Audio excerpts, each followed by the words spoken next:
Welcome to Storytime. Today we're going to be reading a book called When the Stars Came Home. This book is written by Brittany Luby, who is an Anishinaabe author, and illustrated by Natasha Donovan, who was a Métis illustrator. I hope you enjoy this book today. Now let's get ready for Storytime.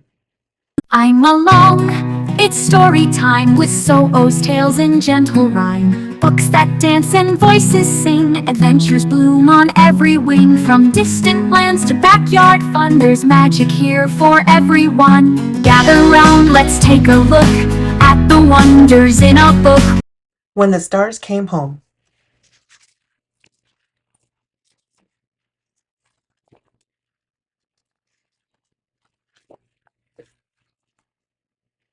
Home is under your hat, Mishomas always told Ojig. But Mishomas never had to move his hat to the city like Ojig did when his father got a government job. In the city, Ojig felt like a stranger in his own skin.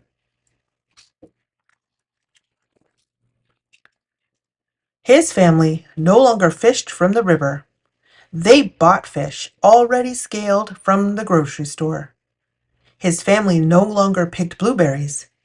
They bought those too, some as big as coins, frozen in a bag. His neighbors said hello instead of bonjour. Mostly his neighbors said nothing at all.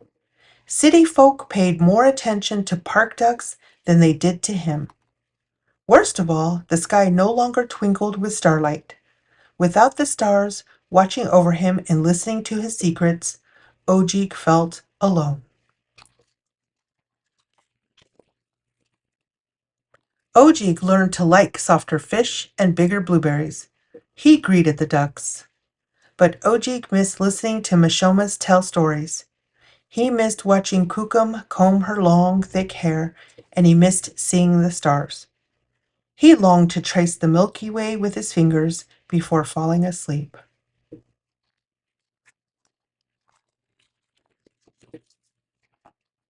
In the city, the street lights were so bright that Ojig had to squeeze his eyes tight as a fist to fall asleep. One night, Ojig felt sadness settle on his chest.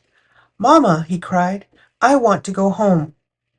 Mama took Ojig into her arms, rocked him gently, and sang about the wonders of the night sky until he fell asleep.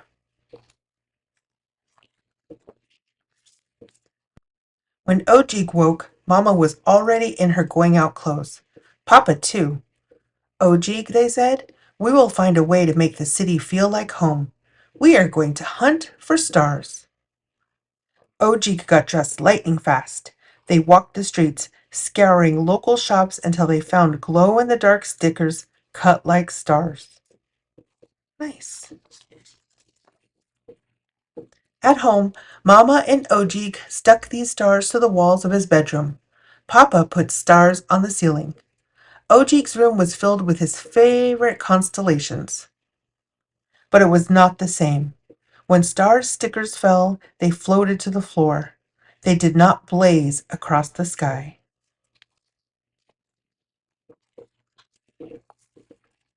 The next week, Papa found a star-shaped nightlight in a hardware store. He plugged it in near Ojig's bedroom door. "Look," he said, smiling, "your own North Star." Ojig frowned. It shone yellow and never twinkled. He could follow its light no farther than the bathroom. Days passed.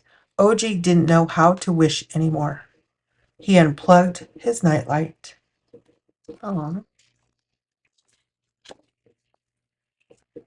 One morning he heard Mama call to him. "Ojig, can you help me?" she asked. Ojig followed Mama's voice to the living room. There were many fabric triangles on the floor. "I'm making a quilt," Mama explained. "Pass me a white triangle."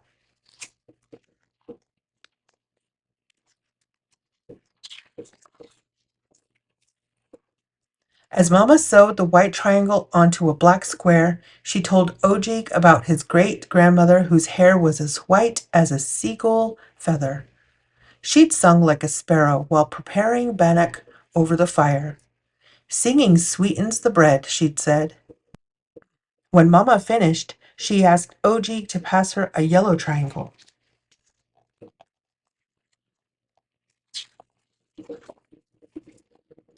As Mama stitched it into place, she told Ojig about his great-grandfather whose skin once yellowed from fever. He'd gotten sick after rescuing a sled pup who had wandered too close to the beaver pond. After that, the pair was inseparable and in time became the fastest sled team around.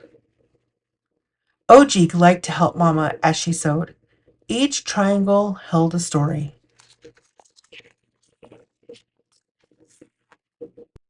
When Ojig passed Mama a red triangle, he learned that another great-grandmother had hidden in a sack of potatoes whenever the government agent came looking for Indigenous children to take away to boarding school. She had taught her children that red potatoes combined with quick wit were more valuable than gold.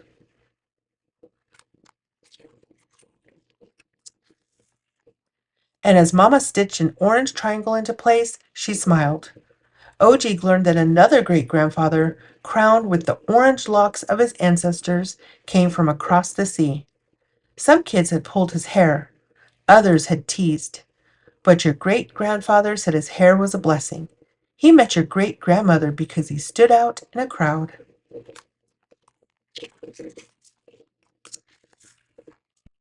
One day, Mama called Papa and Ojig into the room.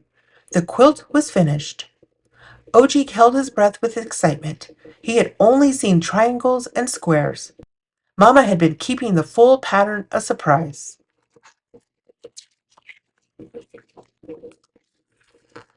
Mama shook out the quilt to reveal a giant star.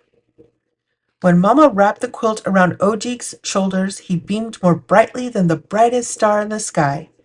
He thought about all the stories his mama had stitched into the quilt. He thought about how all his ancestors' stories lived inside him, and he wondered what kinds of stories future generations might tell about him. His thoughts were interrupted by knocking.